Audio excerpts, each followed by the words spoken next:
pues agradecer infinitamente a los jóvenes el ocuparse, el preocuparse y ocuparse de que esto que ocurrió en la década de los 70 pues sea conocido por toda la sociedad, sobre todo para que no vuelva a ocurrir. Agradezco también las palabras del profesor Alberto Velázquez y también la presencia del compañero Julio Mata, quien, a pesar de no ser familiar afortunadamente de desaparecido, es una persona que ha luchado junto a nosotros durante mucho tiempo. Y bueno, un poco les quiero contar sobre lo que ocurrió en ese periodo de la Guerra Sucia, en que los habitantes de Atoyac sufrieron particularmente esa represión. Se habla de 25.000 efectivos militares que sitiaron el estado de Guerrero, donde desaparecieron, torturaron, ejecutaron, hubo pueblos desaparecidos, mujeres violadas, cientos de personas detenidas y desaparecidas. Entonces fue una política implementada por el Estado mexicano de terror en contra de la población y una política de control y exterminio de las movilizaciones y protestas sociales a partir del uso del aparato estatal para infundir, decía anteriormente, el terror no solo a los grupos organizados, sino a toda la población, quienes también sufrieron la represión, detenciones arbitrarias, torturas, discusiones, violaciones, desplazamiento de la población, racionalización de los alimentos y desapariciones forzadas. Podemos decir que en su gran mayoría las personas que fueron víctimas de estos hechos no tenían nada que ver ni con los movimientos que se estaban en ese momento organizados y tampoco con los movimientos armados. Rosendo Abadía Pacheco fue un destacado líder de Atoyac, de Álvarez, presidente municipal de 1955 a 56. Desempeñó varios cargos de representación popular en los diversos movimientos de la época. Querido y respetado por la labor social que desarrolló a favor de la comunidad, en la construcción de escuelas, hospitales y servicios para la comunidad, fue un gran apoyo para los campesinos. También simpatizante de los movimientos sociales de Lucio Cabañas y Genaro Vázquez y autor de diversos corridos en los que vertió su visión política y sus ideales sociales. La última vez que fue visto, iba a bordo de un camión de pasajeros junto con su pequeño hijo Rosendo Radilla en el trayecto de Atoyac a Chilpancingo. Fue detenido por elementos militares en un retén. Desde entonces no sabemos qué ocurrió con él.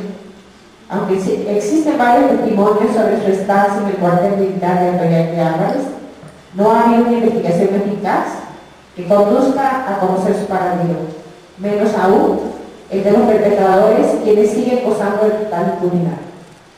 Rosendo es solo uno de los más de 400 casos de desapariciones forzadas registrados solamente en el municipio de Atoyac de Álvarez durante la Guerra Sucia de los años 70.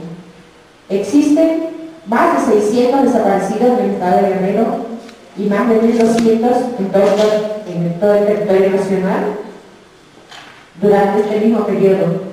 Sin embargo, el municipio de Atoyac de Álvarez ocupa el primer lugar con el mayor número de desapariciones forzadas.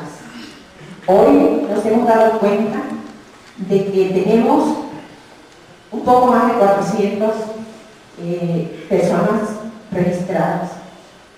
Pero ahorita que se están haciendo pues documentación de casos, han salido casos que nunca han sido registrados, que sus familiares nunca han hecho una denuncia, porque todavía tienen temor, todavía existe el temor y el terror en las familias. Les da miedo aún de llegar a esa oficina de familia donde muchos familiares permanecemos durante mucho tiempo, aún les da miedo. Entonces, yo creo que nunca vamos a saber cuál es la cantidad de personas que fueron detenidas y desaparecidas en el municipio de Atoyac. También sabemos que hubo muchas personas que bajaron de la montaña y que eran quienes ayudaban a la corta del café,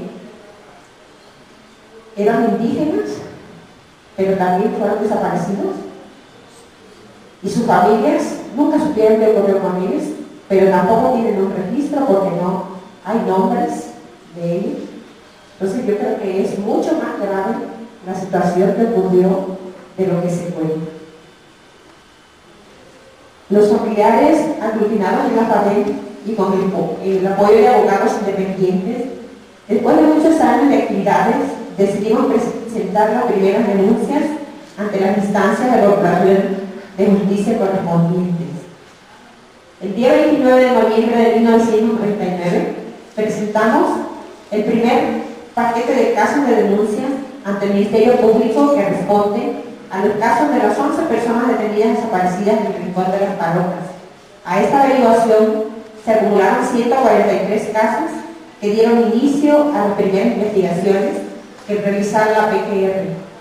Investigaciones que no tuvieron ningún resultado, además de que los ministerios públicos eran personas que no estaban capacitadas para tratar con víctimas y nos dieron el trato como si fuéramos responsables en lugar de denunciantes. Esta denuncia no prosperó y fue enviada a la Procuraduría General de Justicia Militar sin avisarnos que se habían declarado incompetentes y nos estaban declarando los militares, entonces nosotros no sabíamos por qué, si nosotros nunca habíamos puesto una denuncia a esta instancia, pero fue porque la misma Procuraduría General de la República vio estos casos. Por estas denuncias, la Comisión Nacional de Derechos Humanos inició una investigación, se acumularon 532 quejas y recomendaron la creación de una Fiscalía Especial. Quiero mencionar que de estas quejas solo fueron acreditadas 275 y no porque no hubieran ocurrido, sino que a nuestro parecer no se realizó una investigación eficaz. En el 2001, por decreto presidencial, fue creada la Fiscalía Especial en la que acompañamos alrededor de 300 casos ante este organismo del gobierno federal. A pesar de que tuvo muy pobres resultados en comparación con las expectativas que se levantaron, la importancia de la existencia de esta instancia, a nuestro parecer, radica, por una parte, en que por fin el Estado mexicano admite que en nuestro país existen cientos de personas desaparecidas y según el informe de la Fiscalía, una política de terror en contra de la población y su obligación de investigar los crímenes que consideran el pasado. En los casi 6 años, la Fiscalía consignó ante el juez solo 13 casos de los más de 700 que recibió. Casos a nivel nacional de los que a la fecha no se encuentra ningún responsable sujeto a juicio ni ubicaron el paradero de ningún desaparecido. Es decir, no hubo un solo caso resuelto. Estos casos se encuentran desde la desaparición de la Fiscalía ante la Coordinación de Asuntos Especiales de la Subprocuraduría sin que haya ningún resultado hasta la fecha. El caso Badilla llegó a la Corte Interamericana de Derechos Humanos debido a que las acciones de las instancias nacionales encargadas de procurar y impartir justicia, incluida la Comisión Nacional de Derechos Humanos y la extinta Fiscalía Especial, fueron insuficientes cuando no omisas.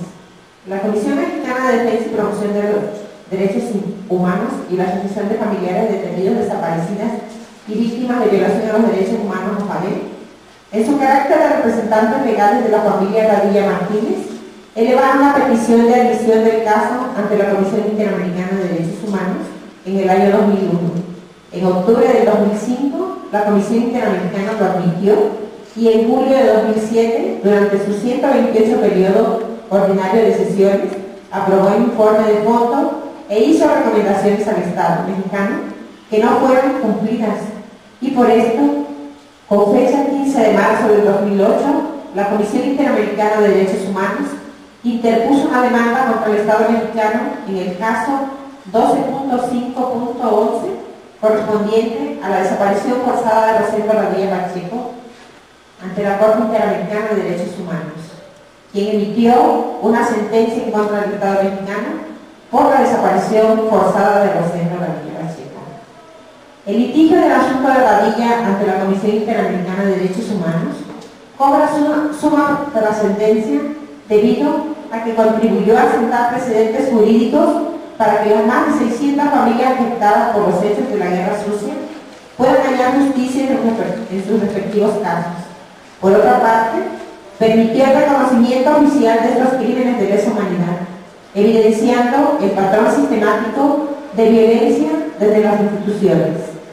Es necesario la dignificación y desestigmatización de las víctimas y sus familiares, a menudo desdeñados en sus comunidades por ser familiares de subversivos, y la no repetición de estos hechos mediante la transformación de estructuras normativas e instituciones que han perpetuado la impunidad. En este sentido, se hace necesaria una reforma del sistema de justicia de manera que incluya un recurso adecuado y efectivo para los casos de desapariciones forzadas y una armonización legislativa que incorpore la tipificación de este delito de acuerdo con los tratados internacionales en la materia, así como la reparación integral del daño a la familia y la sociedad. Estas acciones jurídicas se inscriben en una lucha más amplia por la construcción de un auténtico Estado de Derecho en el cual prive el respeto y garantía de los derechos humanos como eje rector de todas las políticas gubernamentales. Sin embargo, y a pesar de que el Estado mexicano reitera su disposición de dar cumplimiento total a la sentencia, a nuestro parecer no se han hecho los esfuerzos suficientes, sobre todo para ubicar el paradero de Rosendo Radilla. Es decir, no hay investigaciones reales y efectivas. Nosotros decimos, no existe voluntad política del Estado mexicano para el esclarecimiento de este y todos los casos de desapariciones forzadas. Efectivamente, este es el caso de Rosendo Radilla, pero nosotros decimos, hay más de 600 en el estado de Guerrero. Se están realizando investigaciones, se están haciendo excavaciones. En el momento de hacer excavaciones, no precisamente será Rosendo Radilla, desapareció entre cientos de personas. Y puede ser que cualquiera de las personas que fueron detenidas desaparecidas pueda encontrarse en esa búsqueda de Rosendo Radilla. Entonces, por eso a los familiares y la FADE decimos, bueno, es que el caso de Rosendo Radilla es como si fueran todos y cada uno de los casos. Muchas gracias.